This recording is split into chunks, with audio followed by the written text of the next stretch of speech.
بسم اللہ الرحمن الرحیم۔ سن اسلامک کے دیکھنے اور سننے والوں کو السلام علیکم۔ حضرت ابو ایوب انصاری رضی اللہ تعالیٰ عنہ۔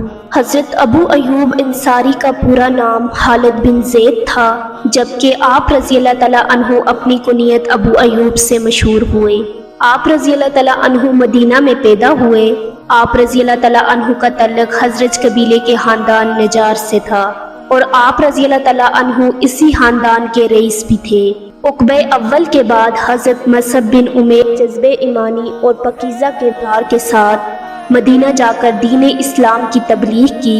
اس سے متاثر ہو کر کئی لوگ اسلام میں داخل ہوئے۔ ان میں سے ایک حضرت ابو ایوب انصاری بھی تھے۔ آپ صلی اللہ علیہ وسلم نے جب ہجرت کی تو سارے انصار کی یہ خواہش تھی کہ وہ نبی کریم صلی اللہ علیہ وسلم کے میزبان بنے۔ اس دن اہل یثرب کی خواہش کی کوئی انتہا نہ تھی، جب رحمت للعالمین کی سواری مدینہ میں داخل ہو رہی تھی۔ مرد تو مدینہ سے کئی میل باہر استقبال کے لیے کھڑے ہو گئے تھے۔ جوش مسرت میں پردہ نشین خواتین بھی گھروں کی چھتوں پر نکل آئی تھی۔ آپ صلی اللہ علیہ وسلم انصار کے جس محلے سے گزرتے وہ آپ پر نچھاور ہو جاتے اور عرض کرتے کہ ہمارے گھر تشریف لے آئیں، ہمارا گھر حاضر ہے، جان حاضر ہے، مال حاضر ہے۔ لیکن آپ صلی اللہ علیہ وسلم ان کو دعا دیتے اور جواب دیتے کہ اس اونٹنی کی راہ چھوڑ دو، یہ حکم کی پابند ہے، یعنی اللہ کی طرف سے حکم ہوگا وہاں بیٹھے گی اور وہیں میرا قیام گاہ ہوگی۔ آپ صلی اللہ علیہ وسلم نے قصوہ کی مہار چھوڑ رکھی تھی اور حکم الہی کے منتظر تھے۔ بالآخر قصوہ بنو نجار کے محلے میں ایک جگہ بیٹھ کی، لیکن آپ صلی اللہ علیہ وسلم اس پر سے نہ اترے۔ اونٹنی پھر اٹھی اور تھوڑا دور چل کر پھر واپس آئی اور اسی جگہ پہلو زمین پر لگا کر سکون سے بیٹھ کی جہاں پہلے بیٹھی تھی۔ اب آپ صلی اللہ علیہ وسلم اس سے نیچے اتر آئے۔ اس جگہ کے قریب حضرت ابو ایوب انصاری کا گھر تھا۔ ابو ایوب انصاری فرط مسرت سے بےخود ہو گئے اور دوڑ کر آپ صلی اللہ علیہ وسلم کے پاس آئے۔ اتنے میں دوسرے لوگ بھی آ گئے۔ اب آپ صلی اللہ علیہ وسلم کسی کا دل نہیں دکھانا چاہتے تھے، اس لیے آپ صلی اللہ علیہ وسلم نے فرمایا قرہ ڈالو۔ قرہ ڈالا گیا تو حضرت ایوب انصاری رضی اللہ تعالیٰ عنہ کا نام نکلا۔ ایک اور روایت میں ہے کہ جب آپ صلی اللہ علیہ وسلم قصوہ سے نیچے اترے تو ابو ایوب انصاری خوشی سے آگے آئے اور آپ صلی اللہ علیہ وسلم کا خیر مقدم کیا، اور آپ صلی اللہ علیہ وسلم کو اپنے گھر لے گئے اور آپ صلی اللہ علیہ وسلم سے درخواست کی تو آپ صلی اللہ علیہ وسلم نے قبول کی۔ اس طرح آپ صلی اللہ علیہ وسلم کی میزبانی کا شرف حضرت ابو ایوب انصاری کو حاصل ہوا۔ آپ صلی اللہ علیہ وسلم ابو ایوب انصاری کے گھر میں 6 یا 7 مہینوں تک مقیم رہے۔ اسی دوران حضرت ابو ایوب انصاری کا جذبہ میزبانی اور عشق رسول صلی اللہ علیہ وسلم قابل دید تھا۔ ابو ایوب انصاری نے آپ صلی اللہ علیہ وسلم کو مکان کے اوپر والے حصے میں رہنے کی گزارش کی، لیکن آپ صلی اللہ علیہ وسلم نے مسلمانوں کی آمد و رفت کو دیکھتے ہوئے نیچے والے حصے کو پسند فرمایا۔ ایک دفعہ اتفاق سے پانی کا گڑھا ٹوٹ گیا۔ ابو ایوب انصاری اور ان کی بیوی کے پاس اس سردی میں اوڑھنے کے لیے ایک ہی لحاف تھا، وہ انہوں نے پانی کے اوپر ڈال دیا تاکہ وہ پانی کو جذب کر لے اور پانی کہیں نیچے گر کر آپ صلی اللہ علیہ وسلم کو تکلیف نہ پہنچائے۔ سیدنا ابو ایوب انصاری سے مروی ہے، وہ کہتے ہیں جب رسول اللہ صلی اللہ علیہ وسلم میرے پاس اترے تو گھر کے زیر مقام میں آپ صلی اللہ علیہ وسلم تھے اور بلائی مقام میں سیدنا ابو ایوب خود۔ ایک رات کو جب سیدنا ابو ایوب بیدار ہوئے تو انہوں نے کہا ہم رسول اللہ صلی اللہ علیہ وسلم کے سر کے اوپر چل رہے ہیں۔ پس انہوں نے اپنی جگہ بدل لی اور کسی ایک جانب رات گزار دی۔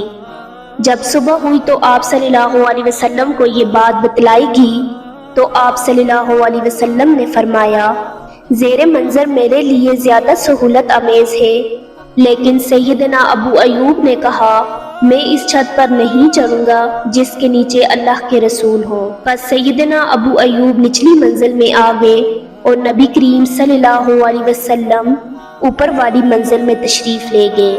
چونکہ سیدنا ابو ایوب آپ صلی اللہ علیہ وسلم کے لیے کھانا تیار کرتے تھے، اس لیے جب وہ کھانا بیچتے اور کھانا بچ کر واپس آ جاتا تو وہ کھانے کے اس مقام کے بارے میں سوال کرتے جہاں آپ صلی اللہ علیہ وسلم کی انگلیاں لگی ہوتی۔ پھر وہ آپ صلی اللہ علیہ وسلم کی انگلیوں کے نشان کو تلاش کرتے اور وہاں سے کھاتے۔ روٹین کے مطابق ایک دن ہم نے کھانا تیار کیا، اس میں لہسن بھی تھا، لیکن آپ صلی اللہ علیہ وسلم نے کھائے بغیر وہ کھانا واپس بھیج دیا۔ سیدنا ابو ایوب نے آپ صلی اللہ علیہ وسلم کی انگلیوں کے مقام کے بارے میں سوال کیا، لیکن جب ان کو یہ بتلایا گیا کہ آپ صلی اللہ علیہ وسلم نے تو کھانا ہی نہیں کھایا، تو وہ آپ صلی اللہ علیہ وسلم کی طرف چڑھے اور کہا، اے اللہ کے رسول، کیا یہ حرام ہے؟ آپ صلی اللہ علیہ وسلم نے فرمایا، میں اس کو ناپسند کرتا ہوں۔ انہوں نے کہا، تو پھر جو چیز آپ ناپسند کرتے ہیں میں بھی اس کو ناپسند کروں گا۔ دراصل آپ صلی اللہ علیہ وسلم کے پاس وحی اور فرشتے آتے تھے، اس لیے آپ صلی اللہ علیہ وسلم مکروہ بو والا کھانا نہیں کھاتے تھے، جیسے پیاز، لہسن وغیرہ۔ آپ صلی اللہ علیہ وسلم کو بھوک لگی تو یہ تینوں حضرات حضرت ابو ایوب انصاری کے مہمان بنے۔ وہ کھجور کی ایک کچے دار شاخ توڑ لائے اور پھر بکری کا بچہ ذبح کر کے کھانا تیار کر کے مہمانوں کی خدمت میں رکھ دیا۔ تو آپ صلی اللہ علیہ وسلم نے گوشت کا ایک ٹکڑا لیا اور اس کو روٹی کے اندر رکھا اور فرمایا کہ اے ابو ایوب، یہ بوٹی جلدی سے فاطمہ کو دے آؤ، اس کو کئی دنوں سے ایسی کوئی چیز میسر نہیں آئی۔ آپ صلی اللہ علیہ وسلم نے دوسرے دن حضرت ابو ایوب انصاری کو اپنے پاس آنے کا کہا۔ جب وہ آئے تو انہوں نے ایک کنیز دی اور اچھا سلوک کرنے کا کہا۔ دونوں میاں بیوی نے مشورہ کیا کہ اس کے ساتھ کس طرح اچھا سلوک کریں۔ پھر انہوں نے اس نصیحت پر اس طرح عمل کیا کہ اسے آزاد کر دیا۔ ایک موقع پر جب ابو ایوب انصاری نے ساری رات جاگ کر آپ صلی اللہ علیہ وسلم کے خیمے کے باہر پہرا دیا تو آپ صلی اللہ علیہ وسلم نے ان کے لیے دعا کی، اے اللہ، ابو ایوب کی حفاظت فرما جس طرح اس نے میری حفاظت کی۔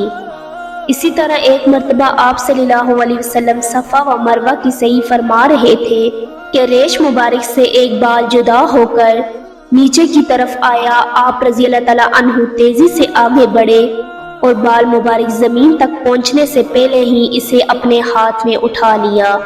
سرکار دو عالم صلی اللہ علیہ وسلم نے آپ رضی اللہ تعالیٰ عنہ کو دعا دی، اللہ تعالیٰ تم سے ہر ناپسندیدہ بات دور کر دے۔ آپ رضی اللہ تعالیٰ عنہ غزوہ بدر، احد، احزاب، بیت الرضوان، فتح مکہ اور تمام غزوات میں شریک ہوئے اور خلفائے راشدین کے دور میں بھی جنگوں میں شرکت کرتے رہے۔ جب باغیوں نے حضرت عثمان کے گھر کا محاصرہ کیا تو حضرت علی کے کہنے پر آپ رضی اللہ تعالیٰ عنہ نے مسجد نبوی میں امامت کی۔ حضرت علی نے ان کو اپنے دور میں مدینہ کا گورنر بھی مقرر کیا۔ اللہ کے رسول صلی اللہ علیہ وسلم کے عشق میں ڈوبے ہوئے اور جذبہ جہاد سے لبریز اس صحابی نے اپنی آخری سانسیں بھی اللہ کے راستے میں لی۔ جب حضرت امیر معاویہ کے بھیجے ہوئے لشکر میں آپ رضی اللہ تعالیٰ عنہ شریک ہوئے، اس وقت آپ رضی اللہ تعالیٰ عنہ تقریباً 80 سال کے ہو چکے تھے۔ آپ رضی اللہ تعالیٰ عنہ کو استنبول، ترکیہ میں دفن کیا گیا۔ ان کی قبر کے ساتھ ایک مسجد تعمیر کرائی گئی۔ اس جگہ عثمانی سلطنت کے حکمرانوں کی تاج پوشی بھی کی جاتی تھی۔ سیدنا ابو ایوب انصاری کہتے ہیں کہ رسول اللہ صلی اللہ علیہ وسلم نے فرمایا، جس شخص نے نماز فجر ادا کر کے یہ دعا 10 مرتبہ پڑھی، لا الہ الا اللہ وحدہ لا شریک لہ لہ الملک ولہ الحمد وہو علی کل شیء قدیر، تو یہ 4 غلاموں کو آزاد کرنے کے برابر ہوگا اور اس کے بدلے میں اس کے لیے 10 نیکیاں لکھی جائیں گی اور 10 برائیاں مٹا دی جائیں گی۔ اس کے 10 درجے بلند کیے جائیں گے اور یہ کلمات شام تک اس کے لیے شیطان سے حفاظت کرنے والے ہوں گے، اور جب وہ مغرب کے بعد پڑے گا تو اسی طرح ہوگا۔ امید ہے کہ آپ کو ہماری آج کی ویڈیو پسند آئی ہوگی۔